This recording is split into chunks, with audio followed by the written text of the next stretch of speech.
नमस्कार। ये महाभारत कथा पूरी तरह से वेद व्यास महाभारत के ऊपर आधारित है। यदि आप इसका निरंतर श्रवण करते रहना चाहते हैं तो इस चैनल को सब्सक्राइब जरूर कर लें और आगे आने वाली सभी पॉडकास्ट के नोटिफिकेशन के लिए बेल आइकन को भी जरूर से प्रेस कर दें। अब हम सुनेंगे ब्राह्मण और क्षत्रिय की सम्मिलित शक्ति का प्रभाव तथा राजा के धर्मानुकूल व्यवहारों का वर्णन। भीष्म जी कहते हैं, युधिष्ठिर, राज्य की वृद्धि और रक्षा राजा के अधीन है और राजा का अभ्युदय तथा संरक्षण पुरोहित के। जहाँ ब्राह्मण अपने तेज से प्रजा का दृष्ट भय दूर करता है और राजा अपने बाहुबल से उसके प्रत्यक्ष भय का निवारण करता है, उस राज्य में सुख और शांति बढ़ती है। इस विषय में लोग राजा मुचुकुंद और कुबेर के संवाद रूप इस प्राचीन इतिहास का उदाहरण दिया करते हैं। एक बार महाराज मुचुकुंद ने सारी पृथ्वी पर विजय प्राप्त करके अपने बल की परीक्षा करने के लिए अलकापति कुबेर पर चढ़ाई कर दी। ये देखकर कुबेर ने उनका सामना करने के लिए राक्षसों की सेना भेजी। राक्षसों ने मुचुकुंद की सेना का संहार आरंभ किया। ये देखकर मुचुकुंद अपने विद्वान पुरोहित वशिष्ठ जी को कोसने लगे। तब वशिष्ठ जी ने अपने उग्र तप के प्रभाव से उन राक्षसों का नाश कर दिया। तब कुबेर ने राजा मुचुकुंद के पास आकर कहा, राजन, पहले भी तुम्हारे समान बलवान राजा हो चुके हैं और उन्हें भी पुरोहितों की सहायता प्राप्त थी, परंतु मेरे साथ तुम जैसा बर्ताव कर रहे हो वैसा किसी ने नहीं किया। किसी का मुझ पर आक्रमण नहीं हुआ। महाराज, यदि तुम्हारी पूजाओं में कुछ बल हो तो उसे दिखाओ। ब्राह्मण के बल पर क्यों इतना इतरा रहे हो? कुबेर की बात सुनकर मुचुकुंद ने उत्तर दिया, अलकापति, ब्राह्मण और क्षत्रिय दोनों ब्रह्मा जी के ही उत्पन्न किए हुए हैं। दोनों का मूल एक है। ब्राह्मणों में तप और मंत्र का बल होता है और क्षत्रिय में अस्त्र तथा भुजाओं का। उनका बल और प्रयत्न अलग अलग हो जाएं तो वे संसार की रक्षा नहीं कर सकते। अतः दोनों को एक साथ रहकर ही प्रजा का पालन करना चाहिए। मैं भी इस नीति के अनुसार कार्य कर रहा हूँ, फिर आप मुझ पर क्यों आक्षेप करते हैं? तब कुबेर ने मुचुकुंद से कहा, राजन, मैं न तो किसी को राज्य देता हूँ न दूसरे का राज्य छीनता हूँ, तो भी आज तुम्हें संपूर्ण पृथ्वी का राज्य दे रहा हूँ, तुम इसका उपभोग करो।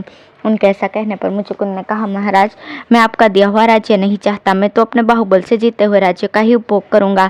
भीष्म जी कहते हैं, मुचुकुंद को इस प्रकार क्षत्रिय धर्म में अटल देखकर कुबेर को बड़ा विस्मय हुआ। इसके बाद राजा मुचुकुंद अपनी राजधानी में लौट आए और क्षत्र धर्म का पालन करते हुए अपनी भुजाओं के बल से प्राप्त हुई पृथ्वी का राज्य करने लगे। जो धर्मज्ञ राजा इस प्रकार पहले ब्राह्मण का आश्रय लेकर उसकी सहायता से राज्य कार्य में प्रवृत्त होता है, वो बिना जीती हुई पृथ्वी को भी जीतकर महान यश का भागी होता है। ब्राह्मण को सदा संध्या वंदन, तर्पण आदि अपने कर्म में संलग्न रहना चाहिए। इसी प्रकार क्षत्रिय को भी सदा शस्त्र विद्या का अभ्यास बढ़ाना चाहिए। संसार में जो कुछ है वो सब इन्हीं दोनों के अधीन है। युधिष्ठिर ने पूछा, पितामह, राजा का व्यवहार कैसा होना चाहिए जिससे वो प्रजा को उन्नतिशील बनाए और स्वयं भी पुण्य लोकों पर अधिकार प्राप्त करे? भीष्म जी ने कहा, कुंती नंदन, राजा को सदा ही दान, यज्ञ, उपवास और तपस्या आदि शुभ कर्मों का अनुष्ठान करते हुए धर्मपूर्वक प्रजा का पालन करते रहना चाहिए। यदि धार्मिक पुरुष घर पर आ जाए तो खड़ा होकर उसका स्वागत और धन आदि देकर सत्कार करे, क्योंकि जब राजा धर्म का आदर करता है तो देश में भी सर्वत्र उसका आदर होता है। राजा जैसा काम करता है प्रजा भी वैसा ही करना पसंद करती है। राजा को चाहिए कि वो शत्रुओं को यमराज की भांति दंड देने के लिए सदा तत्पर रहे और डाकुओं को सब ओर से पकड़वा कर मार दे। स्नेह या स्वार्थवश किसी दुष्ट के अपराध को क्षमा न करे। राजा के द्वारा भली भांति रक्षित होकर प्रजा जो कुछ धर्म, स्वाध्याय, दान, हवन और पूजन आदि कर्म करती है उसका 1/4 फल राजा को मिलता है। यदि वो प्रजा की रक्षा नहीं करता तो उस दशा में उसके राज्य के भीतर जो कुछ पाप होता है उसका 1/4 फल भी उसे भोगना ही पड़ता है।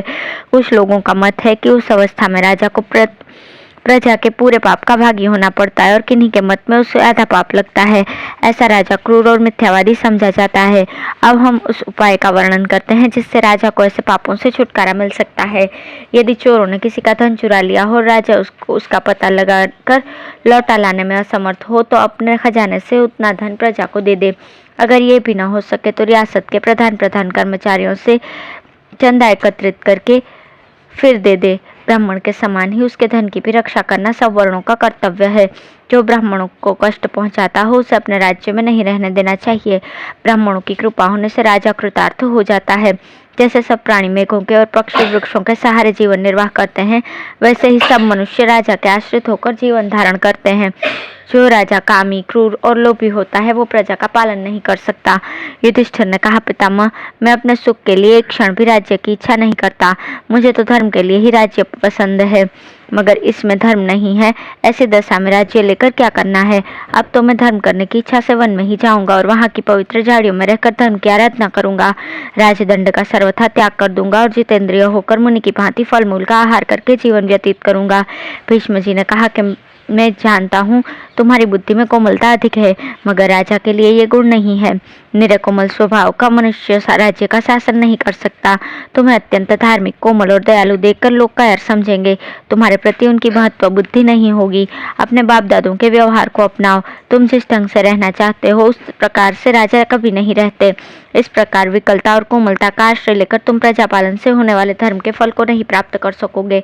तुम्हारे पिता पांडु तुम्हारे लिए शूरता, बल और सत्य की ही याचना किया करते थे। कुंती भी यही प्रार्थना करती थी कि तुम्हारी महत्ता और उदारता बढ़े। दान, वेद अध्ययन, यज्ञ और प्रजापालन इन्हीं कर्मों को करने के लिए तुम्हारा जन्म हुआ है। राजधर्म का ज्ञाता पुरुष राज्य पाने के अनंतर किसी को दान से, किसी को बल से और किसी को मधुर वाणी से अपने वश में कर लेता है। युधिष्ठिर ने पूछा, तात, स्वर्ग पाने का उत्तम साधन क्या है? भीष्म जी ने कहा, भय से डरा हुआ मनुष्य जिसके पास जाकर एक क्षण भी शांति पा सके वही स्वर्ग का सबसे बड़ा अधिकारी है।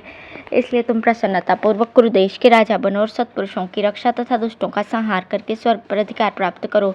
जैसे सब प्राणी मेघ के और पक्षी वृक्ष के सहारे जीवन निर्वाह करते हैं, उसी प्रकार सुयोध और सज्जन पुरुष तुम्हारे आश्रित होकर जीविका चलाएं। जो राजा धृष्ट, सूर, प्रहार करने वाला, दयालु, जितेंद्रिय, प्रजा पर स्नेह करने वाला और दानी होता है, उसी का आश्रय लेकर मनुष्य जीवन निर्वाह करता है। अब है उत्तम अधम ब्राह्मणों के साथ राजा का बर्ताव और केकराज का उपाख्यान। युधिष्ठिर ने पूछा, पितामह, कुछ ब्राह्मण अपने वर्णोचित कर्मों में लगे रहते हैं और कुछ अपने वर्ण के विपरीत कर्म करते हैं, उनमें क्या अंतर है, ये मुझे बताइए।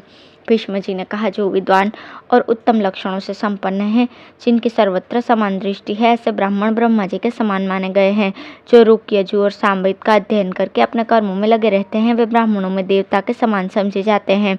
जिन्होंने अपने जातीय कर्मों को छोड़ दिया है तथा जो कुत्सित कर्मों में प्रवृत्त होकर ब्राह्मणत्व से भ्रष्ट हो चुके हैं, वे ब्राह्मण शूद्र के तुल्य हैं। इसी प्रकार जिन्होंने वेद नहीं पढ़े, जो अग्निहोत्र नहीं करते, वे भी शूद्र के तुल्य हैं। इन सब से धार्मिक राजा को कर और बेगार लेने का अधिकार है। न्यायालय में अभियुक्तों को पुकारने का काम करने वाले, वेतन लेकर देव मंदिर में पूजा करने वाले, ज्योतिषी, गांव के पुरोहित और रास्ते का कर वसूल करने वाले, ये 5 प्रकार के ब्राह्मण चांडाल के समान हैं। ऋत्विज, राजपुरोहित, मंत्री, राजदूत और गुप्तचर का काम संभालने वाले ब्राह्मण क्षत्रिय के तुल्य माने गए हैं।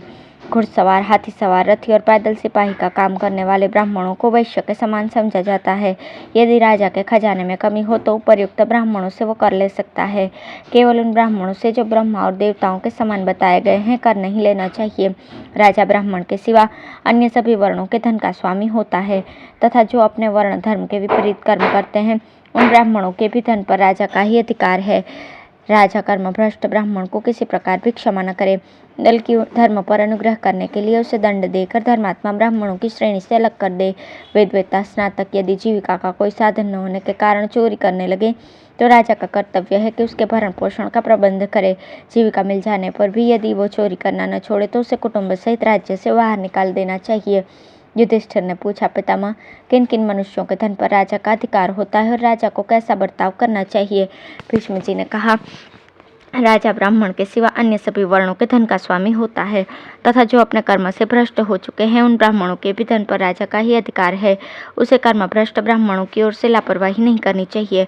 उन्हें दंड देकर राह पर लाना राजाओं का धर्म है। यदि राज्य में ब्राह्मण चोरी करे तो वो राजा का ही अपराध समझा जाता है, उसका पाप राजा को ही लगता है। इस विषय में एक प्राचीन इतिहास का उदाहरण दिया जाता है, सुनो। प्राचीन काल की बात है। केकई राज वन में तप और स्वाध्याय किया करते थे। एक दिन उन्हें एक भयंकर राक्षस ने पकड़ लिया। ये देखकर राजा ने उस राक्षस से कहा, मेरे राज्य में एक भी चोर, दुराचारी और मदिरा पीने वाला नहीं है। अग्निहोत्र और यज्ञ न करने वाला भी कोई नहीं है। फिर मेरे शरीर के भीतर तुम्हारा प्रवेश कैसे हो गया? मेरे देश में एक भी ब्राह्मण ऐसा नहीं है जो विद्वान और तपस्वी न हो। मेरे राज्य के लोग पर्याप्त दक्षिणा लिए बिना यज्ञ नहीं करते, व्रत धारण किए बिना कोई वेद नहीं पढ़ता। ब्राह्मण लोग अध्ययन, अध्यापन, यजन, याजन और दान तथा प्रतिग्रह, इन 6 कर्मों में लगे रहकर जीविका चलाते हैं। सभी ब्राह्मण मृदुल स्वभाव, सत्यवादी, अपने धर्म का पालन करने वाला तथा मेरे सम्मान पात्र हैं। सबको राज्य से वृत्ति मिलती है। मेरे राज्य के क्षत्रिय किसी से याचना नहीं करते, स्वयं दान देते हैं। वे सत्यवादी और धार्मिक हैं। वेद पढ़ते हैं, पढ़ाते नहीं, यज्ञ करते हैं, कराते नहीं, ब्राह्मणों की रक्षा करते हैं और संग्राम में कभी पीठ नहीं दिखाते।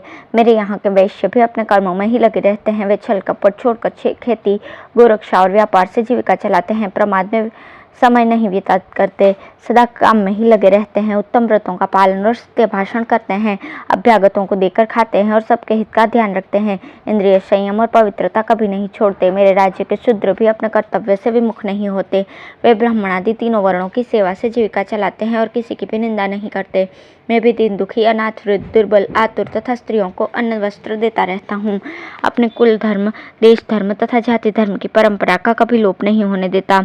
अपने राज्य के तपस्वियों की मैंने सदा ही पूजा और रक्षा की है, उन्हें सत्कार पूर्वक आवश्यक वस्तुएं दान की हैं। मैं देवता, पितर तथा अतिथि आदि को उनका भाग अर्पण किए बिना कभी भोजन नहीं करता, पराई स्त्री की ओर कुदृष्टि नहीं डालता, विद्वानों, बूढ़ों और तपस्वियों का तिरस्कार नहीं करता। जब सारा देश सोता है उस समय भी मैं उसकी रक्षा के लिए जागता रहता हूँ। मेरे पुरोहित आत्मज्ञानी, तपस्वी और सब धर्मों की ज्ञाता हैं। वे बड़े बुद्धिमान और सारे राज्य के स्वामी हैं। मैं धनदास देकर विद्या पाने की इच्छा रखता हूँ, सत्य भाषण तथा ब्राह्मणों की रक्षा करके पुण्य लोकों पर अधिकार पाना चाहता हूँ तथा सेवा द्वारा गुरुजनों को अनुकूल रखता हूँ। मेरे राज्य में विधवा स्त्री नहीं है और अधम, धूर्त, चोर, अनधिकारियों से यज्ञ कराने वाले तथा पाप परायण ब्राह्मण का भी अभाव है। इसलिए मुझे राक्षसों से तनिक भी भय नहीं है। राक्षस ने कहा, कैकयराज, आप सब अवस्थाओं में धर्म पर ही दृष्टि रखते हैं, इसलिए आपका भला हो, अपने घर जाइए। मैं भी आपको छोड़कर लौट जाता हूँ। जो गौ, ब्राह्मण तथा प्रजा की रक्षा करते हैं उन राजाओं को राक्षसों से भय नहीं होता। भीष्म जी कहते हैं, राजन, इसलिए ब्राह्मणों की सदा रक्षा करनी चाहिए। सुरक्षित रहने पर वे भी राजाओं की रक्षा करते हैं। ठीक ठीक बर्ताव करने वाले राजाओं को ब्राह्मणों का आशीर्वाद प्राप्त होता है, अतः उन्हें कर्मभ्रष्ट ब्राह्मणों पर नियंत्रण रखना चाहिए। यही राजा का उन पर अनुग्रह है। जो राजा अपने नगर और राष्ट्र की प्रजा के साथ इस प्रकार धर्मपूर्ण बर्ताव करता है, वो इस लोक में सुख भोग कर अंत में स्वर्गलोक में इंद्र के समान सुख भोगता है। धन्यवाद।